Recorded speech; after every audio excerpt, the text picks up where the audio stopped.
What's a Metroidvania? The Wikipedia definition states this: it's a subgenre of action-adventure games and/or platformers focused on guided non-linearity and utility-gated exploration and progression. Now, this definition sounds correct in my opinion, however, there's various types of genres within the subgenre of Metroidvania. The Wikipedia definition describes Super Metroid perfectly, which is also the title that brought this formula of game to light. But not all Metroidvanias match this exact definition. Symphony of the Night does play like this, however, it also added plenty of RPG elements as well, which is something Super Metroid did not offer. This caused a split in the subgenre that I feel goes largely unnoticed. This split, however, has made this genre more approachable to a wider audience, which is why I think it's slowly creeping up and becoming one of the most popular styles of game. Not only that, but it helps that there have been multiple successful indie titles and a reignition in interest in making them from studios like Nintendo and Ubisoft. As more and more Metroidvanias are being made, it got me thinking, where's this base inspiration coming from that developers think these games will be successful? So I decided to make a list of titles that I think could be considered to be the top 5 Metroidvanias of all time, and have helped pave the way for future releases in this genre.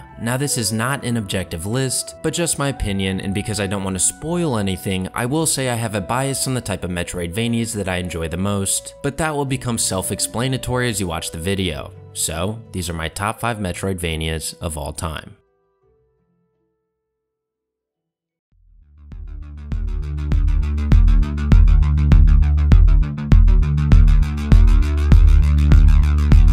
Axiom Verge was one of the very first indie titles that I ever experienced, so it really was a great first impression to that side of the gaming world. Going into it, I thought that it would just be a clone of the founder of the genre, and yes, clearly there's inspiration there, but not once did it ever remind me of it. There's more of a narrative in this game, and although I never felt overly connected to Trace, I was, however, very interested in learning about what had happened and what world he was exploring. It ends up being a fairly complex plot and world, however, if you're like me, then you don't play Metroidvania necessarily for the story, but more so for the exploration, atmosphere, and gameplay. Axiom Verge nails that sense of loneliness that I love in these games. I truly felt like I was on my own, venturing around this colorful yet almost frightening sci-fi-like world. While the world itself has a lot of similar looking tiles, I still thought there was plenty of variation overall. The beginning area has a primarily red coloring to it, but even within this area you'll find variation in other rooms, which is something that a lot of Metroidvanias don't do. In particular, I'm a big fan of the green area in Apsu and the fungal overgrowth in the background. However, just in a room next to this is a fungal room with a primarily purple foreground. Not to mention you have plenty of enemy variation found across the game. This might not be as cohesive of an environment as other games on this list, but there's still plenty of variety, and the music is most certainly a highlight in Axiom Verge. Almost every area has a song to remember, and due to the pulsing tiles in the game, it feels like the world is breathing in a sense. The music just really complemented each area perfectly in my opinion to create this living techno sci-fi like world that felt like something straight out of the 80s. Besides just the overworld music, I found the boss soundtrack to be very memorable.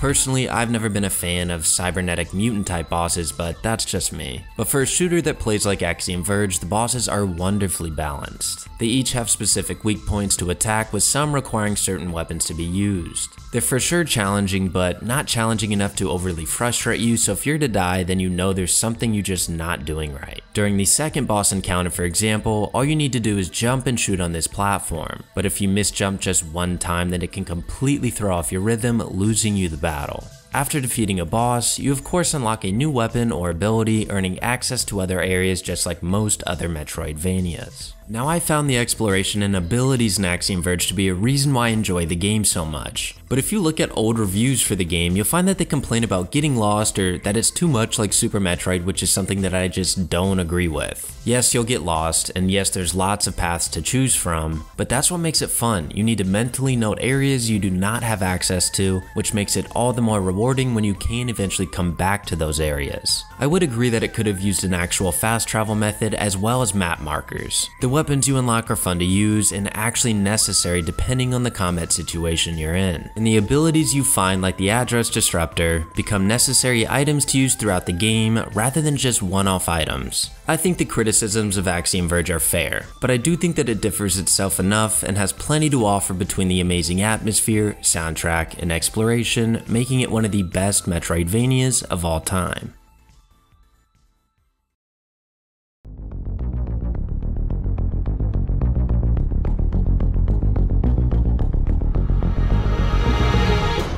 yes, Metroid Dread is number 4. Some of you might have expected this to be number 1, or maybe not even on this list. But in short, Dread has some of the smoothest gameplay of any 2D title. Due to the speed of Samus in this title, it makes maneuvering around so satisfying. You can slide, wall jump, or shoot, all while coming off a sprint, making backtracking not much of an issue at all. The counter ability in Dread is fair, and the window is small enough to make the combat not too easy. The mini boss fights are some of the best around. How you can just glide around a small arena, dodging attacks when possible, and giving damage at small openings. I remember fighting the twin Chozo robot soldiers, literally thinking to myself like I've never experienced such a skill-based Metroidvania like this. That is, except for one other title that is on this ranking. This is by far the most combat-focused Metroid game around. That being said, for a single-player shooter, I found it to be incredibly skill-based, and that's coming from someone not necessarily great at these games, which is probably why I've had such a good time. Now, the gameplay and graphics are most definitely the highlight of Dread, as the other variables I don't believe are near the quality of some of its predecessors. However, the gameplay is just that good. The downfall is most notably the lack of variation in design.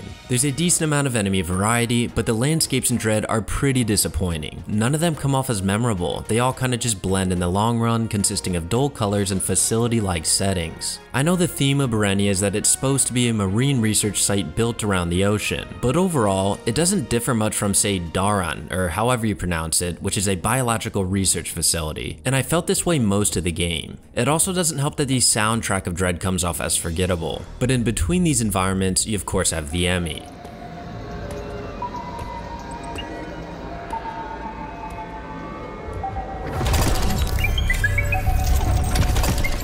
These areas are incredibly intense and forces you to take action, completely disrupting the slow progression of most Metroidvanias. The title of the game fits it perfectly. You truly do get a sense of dread when coming face to face with these things, and I love that each enemy has a specific strategy for you to take when defeating them. Although I don't know if I'd consider them to be bosses. I found the gameplay of the bosses in Dread to be very much so enjoyable. I just personally was not a fan of the designs. Like I said, I just don't love that mutant look, and that's what I felt like I got for a lot of them. That being said, Ravenbeak is the epitome of what a great boss fight is. He makes you use all of your abilities and gives you that sense that you're not in control of the fight due to him always being on the offensive. Not only do I think he's the best boss of the franchise, but one of the best bosses in any game. He forced me to go back through the map and just start finding energy tanks and missile expansions because I couldn't beat him with what I had at the time. But this takes me back to a big gripe I have with Dread. The exploration feels almost a bit too guided. It's honestly hard to get lost as there's always something preventing you from backtracking, and although I know this makes the game more approachable given it's a AAA release, I do think this method hinders what makes a lot of other Metroidvanias so great.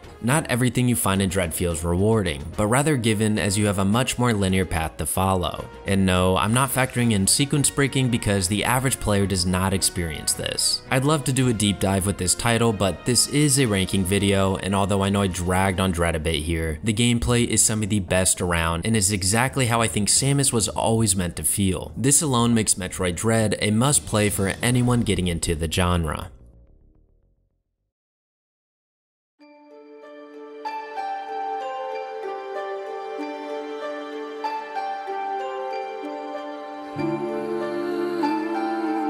Ori's actually one of the most recent titles I've played, and it did not disappoint. I'm typically a fan of action-oriented games, but Ori is quite the opposite of that. I know I mentioned at the beginning of this video that there was a split between Super Metroid exploration types and Symphony of the Night RPG-esque Metroidvanias, but Ori's neither of those. It is most certainly not an RPG, and although there is an emphasis on exploration, it's the platforming and story that drives this game. And unless I'm missing something, it's the first of its kind to truly focus on these variables. Ori starts off pretty basic as you don't even have an attack ability, but by the end of the game you have so many abilities at your fingertips with Bash, the Feather, the Dash, Burrow, and more which you can use at any time. Having all these at your disposal allows the platforming sections to be fast-paced and tricky, as you might need to use Bash and then quickly follow up with Burrow, you just don't know what might be off screen. The chase sequences pretty much always had me on edge. It was a mix of fun and stress, but in this case I think that's a positive. These sequences were great in scale and each came with their own theme, making for some great moments.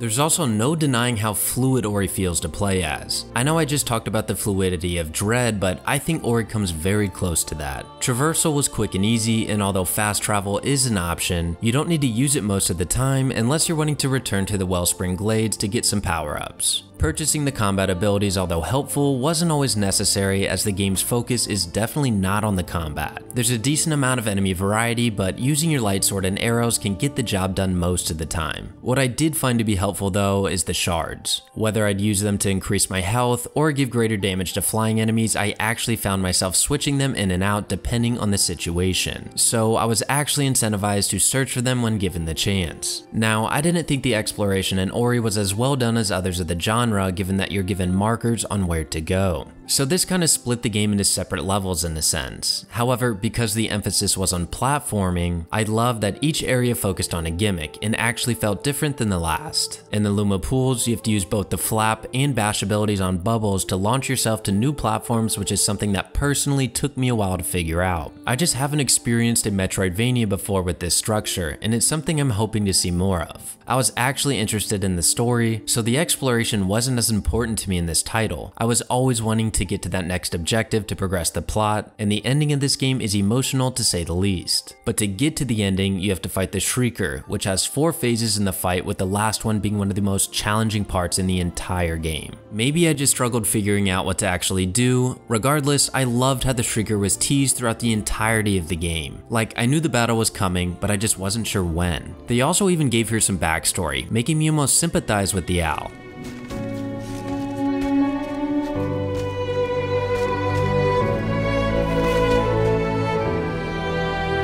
And the Shrieker wasn't the only boss like this, so even though there was a minimal amount of boss fights in Ori, each one was great in scale and brought a challenge, leaving me stuck on multiple occasions. I'd rather a few great bosses than a lot of forgettable ones, so I'm not complaining. The graphics and world for Ori speak for itself. Each environment was unique in design and playstyle, like I truly felt like I was exploring this immersive, decaying world. I'd love to talk more about Ori, and if you haven't played it, then I highly recommend checking it out, as it's nothing like the other games on this list, which leaves it as my 3rd best Metroidvania of all time.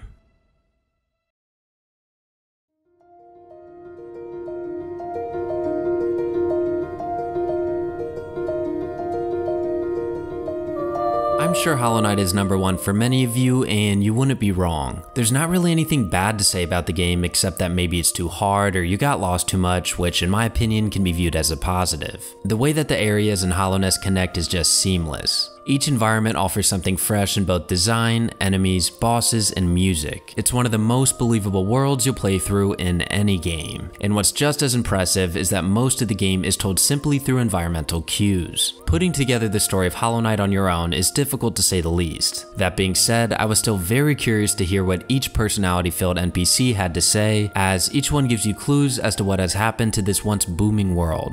Every kingdom has its own story to tell. With the fungal waste, you have to fight the Manuses until coming to terms with them as they successfully shielded themselves from the Radiance, while the City of Tears and the Soul Sanctum completely collapsed. But you only know this through indirect environmental clues and hints, making it feel like you learn this information through the perspective of the knight, and I believe this just makes for an immersive experience and some amazing world building. And because you're left searching for clues about the story, it makes the exploration all the more satisfying. Everything you find is beneficial to you due to the challenge of the combat. You always want to search for charms, health upgrades, soul expansions, new abilities, and more. It's impressive that you can quite literally go through the entire main story without visiting certain areas such as the Queen's Gardens or the Kingdom's Edge. So with all these optional areas, you also have plenty of optional items to discover. Not only that, but there's a surplus amount of non-story boss fights. I don't think there's a single other game on this list that offers this, and Hollow Knight is just full of them. The battle with Brooding Moloch was just overly challenging for when you typically stumble upon him, and the entire sequence with Nosk is something that a lot of players might not even experience. These optional challenges and areas truly make each individual's experience with the game completely different. But besides Hollow Knight's amazing presentation and exploration, it also offered a new style of gameplay. It's nothing like the Souls-likes, and it's definitely not an RPG. The combat feels very skill-based, as it's all about controlling the distance and attacking during small windows of opening. Each enemy for the most part had a pretty large kickback, and you have multiple abilities you can use, along with charms to suit your playstyle. I think this experience was a first for many, and we're now seeing more and more games utilize this formula of combat. It's a lot faster than the Souls-likes, which is also what makes it more challenging. It doesn't matter how much health you might have, all that's important is that you can memorize your enemy's attack patterns. There's no denying that Hollow Knight is one of the best Metroidvanias of all time, and I'd even argue that it's the best indie game of all time. But I do think there's one more title that sits on the top of the Metroidvania genre.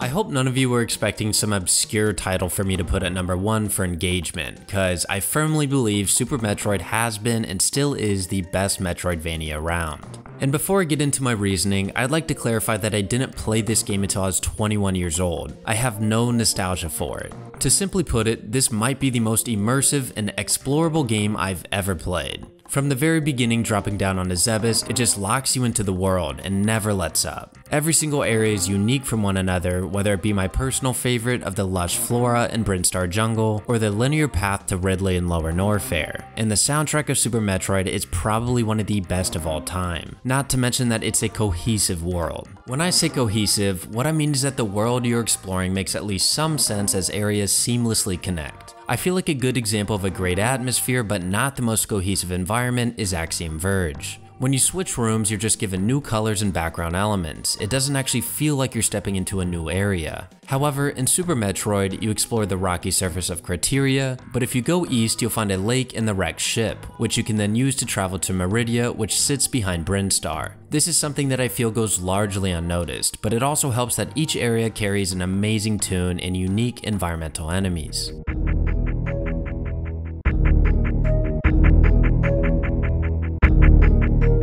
But with this atmosphere also comes some fantastic exploration. The game doesn't hold your hand, but I still found it to be approachable. There's definitely times when the path forward is right in front of you and you decide to backtrack. However, there's still gated areas preventing you from going too far. The difference here versus Dread is that you still have access to multiple rooms where you can find secrets. While in Dread, I feel like you're almost confined to a much smaller area. The exploration in Super Metroid just flows. You never know when you might stumble onto a hidden path with an energy tank or missile expansion waiting at the end, which can be very useful for the later bosses. This could be a hot take from me, but I love the bosses in Super Metroid. I do agree that some of the earlier ones are too easy, including Kraid, but by the time you get to Phantoon and Ridley, they really up the difficulty. These battles just rely on you dodging attacks and shooting weak points when need be, which is pretty standard. However, it's the designs of these bosses that make them enjoyable to me. You're actually fighting leaders of the space pirate army on their home base, and these also happen to consist of large, varied looking alien creatures, including a space dragon. I'm biased here, but I just prefer this style of design over things that I've already mentioned. The gameplay of Super Metroid, in all honesty, is not perfect, but it does work. The progression makes you organically feel more powerful. However, there's still some hiccups in the controls, such as the wall jump, but by the time you have all of your abilities, you truly feel unstoppable. To this day, I'm still waiting for a game to match the atmosphere of Super Metroid, and I think the closest to it, although a completely different vibe, is Hollow Knight. But until that day comes, Super Metroid remains the best Metroidvania of all time. I'm sure you figured it out by now, but I'm not as big of a fan of the RPG type such as Symphony of the Night, which I still enjoyed and probably should try replaying. But I just don't think I'd recommend it as a Metroidvania to play for someone unless they just love RPGs. I've played plenty of other RPG types such as Moonscars, Grime, Soldiers, and so on, but I don't think any of those titles can compete with the 5 that I've listed. So let me know in the comments below what your top 5 Metroidvanias are, and if you like this video, then I do hope you consider subscribing as I'm slowly but surely squeaking right up to that 1K goal. So until next time.